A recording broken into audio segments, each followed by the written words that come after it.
Назарларыңызға «Шоу Трумана» фильміне қысқаша мазмұндама.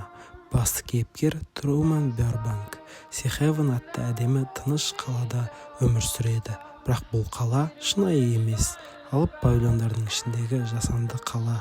Труман туған сәттен бастап, оның өмірі бүкіл әлемге тікелей эфирмен көрсетілетін шоу екенін өзі білмейді.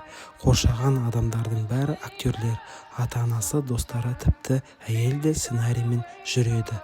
Қаладағы аспан, ауа райы, теңіз бәрі арнайы жасалған декорация. Труманның сыртқа шығуына кедергі болу үшін оған бала кезден суға қорқыныш әдейі қалыптастырылған. Уақыт өте келе ол біртүрлі құбылыстарды байқап күмәндана бастайды. Оның өмірінде бәрі қайталанып, жасанды екенін сезінеді. Ол шындықты білуге бел буып, қала сыртынан шығуға тырысады. Шоу авторы Кристоф оны тоқтату үшін жел, дауыл секілді жасанды кедергілерді жасайды.